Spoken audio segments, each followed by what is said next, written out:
.1162 на курс 250. Вот на этом курсе сможем протянуться. Так, за свет. Аэрофлот 140 вошел в Литва, связь увеличена, посадка готова. Аэрофлот 140 дополнительно продолжает заход. Продолжаем, Аэрофлот 140. Лакост 4974, фактическую погоду подскажите, ограничений нет никаких? 605-8, азимут на цель 491, высотная. Второй, подтверждаю, второй, пуск тепловой.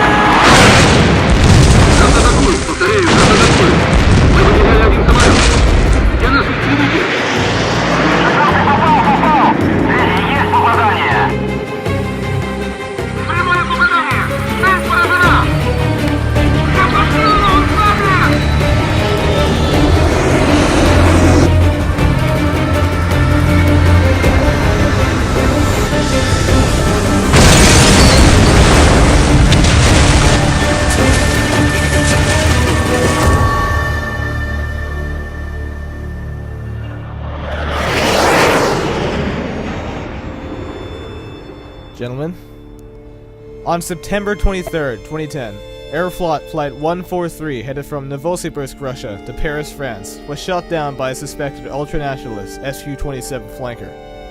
2 days later, in northern Afghanistan, the Antonov AN-225, being contracted by the US Air Force to deliver 3 AH-64D Apache attack helicopters, was also shot down by a MiG-29 Fulcrum, operated by ultranationalist forces.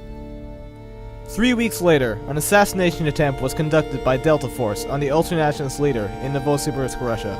The mission was a complete success. However, the ultranationalists failed to cease their operations in this area. A month later, NATO forces evacuated from Novosibirsk, allowing the ultranationalists to regroup and form an offensive line on the western border with Russia and Ukraine. In November 2010, communist forces overtook the border of Ukraine and occupied the country. At the moment, the front line is Minsk, Belarus. Belarusian guerrillas and UN peacekeeping forces are giving it all they got to defend the city, but a fallback to the west in Lithuania is likely days away. Lithuania is asking for NATO assistance, as her country is days from being overrun. At this very second, all US forces are on standby and ready to fight. Troops have been brought in back from Afghanistan, Bosnia, and every corner of the globe to refit and rearm. Gentlemen, 2 days ago, I received a letter directly from the Secretary of Defense. All US forces are ordered to deploy to Lithuania and defend the country at all costs. This is the real deal, everyone. Every last pocket of the US military is shipping out. The Army, Navy, Air Force, you name it. The Navy's Pacific Fleet has been rerouted to the Atlantic. The Air Force has put its reserve F-15 Eagles back into service alongside the new F-22 Raptors. The Army is fielding, for the first time, the M1A3 Abrams tank, with a remote control 50 caliber turret and increased armor capacity. The Navy, after 50 years, has put America's proudest and only battleship, the USS Iowa, back into service, and it is in the Baltic Sea as we speak. We are on the verge of full-out war. There will be casualties, there will be losses and victories. There's the possibility of a nuclear threat or two. I hope you all understand what we're getting into.